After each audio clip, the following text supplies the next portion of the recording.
Hello, my crystal lovers. I have a question for you. Do you know how many rocks and minerals there are on this gorgeous earth we live on? Around 5,000 of them. And the next question I have for you is, do you know which ones to choose for your own crystal healing and your own practices? Now, that's an even tougher question to answer, isn't it? Out of all the choices that we have here on earth, the crystals and minerals that this wonderful earth provided for us, which ones do you choose for yourself? I have a lot of people ask me, this is going on in my life. What crystal do I need for this? I need a crystal to help me with this. And there are so many choices. Here's what I tell people. It's about what you need at the time. Trust your intuition when choosing crystals. That's how you start your collection. I want to share with you how I started getting into crystals. I was a young child. I'm going to say I was probably around 6, 8, that age. I don't even know. And when I was young, you would go to the gift stores of whatever museum or shop or zoo you were at, and they would have these little tumbles. And they had a little bag, and the sign would say, fill up the bag with as many tumbles as you want, and it'll be $1 or whatever it was at the time. So what I would do is stand at that little display and choose my crystals. And the first one that I actually chose was a little piece of carnelian. This is the first crystal I ever got, a piece of carnelian. And then I kept it, I still have it, and I kept it with me, and I began to grow my collection of little tumbles. And then as I got older, into jewelry. But as I was growing my little collection, and I didn't even know I was a crystal collector, I started learning and understanding that crystals have certain meanings and certain healing properties. And I started collecting books. This is actually the first book that I ever bought. It's all torn apart about crystals and their healing. I don't even know what it's called.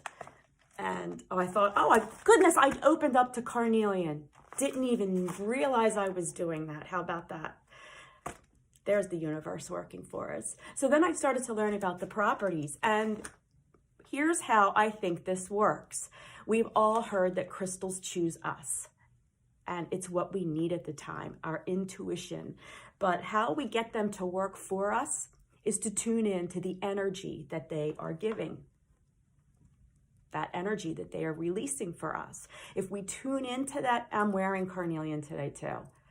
I didn't even plan that.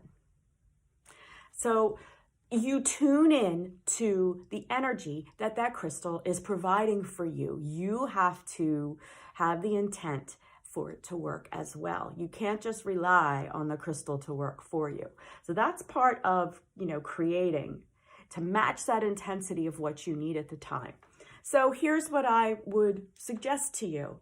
Whatever you need at the time, think about what you need. Maybe I want to have some confidence in myself a little more. I want to love myself a little more. Then you go to the crystal store, you go, and you look and you just see what's there. That crystal will be connected to you. It will attract you, and you will choose that crystal. When I started to move away from little tumbles and I started to collect my bigger pieces, this was the first one I bought. It was rose quartz, and I was starting a new journey in my life, and I did not know what it was called. I did not know what it meant. I just know that this was gorgeous.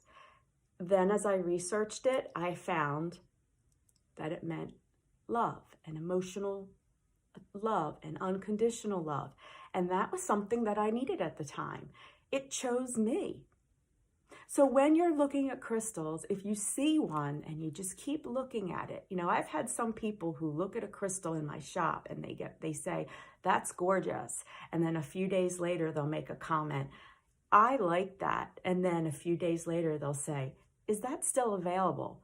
That's because that crystal has connected with them, the energy that that person needs at the time.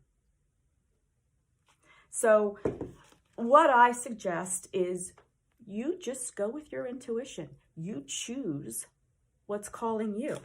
And then you can go out and research all of the books and I have the Crystal Bible around here someplace. The Crystal Bible is one everybody has by Judy Hall. I don't know where it is right now, but then you can go and you can research what those crystals' intents are, what their energies are, what the minerals and, sediments that create them do for us physically, they will also do for us mentally. So that's my advice on, which crystals should I choose? It's all about what your heart's telling you. Which ones are you drawn to? And that's how you start collecting crystals. Have fun.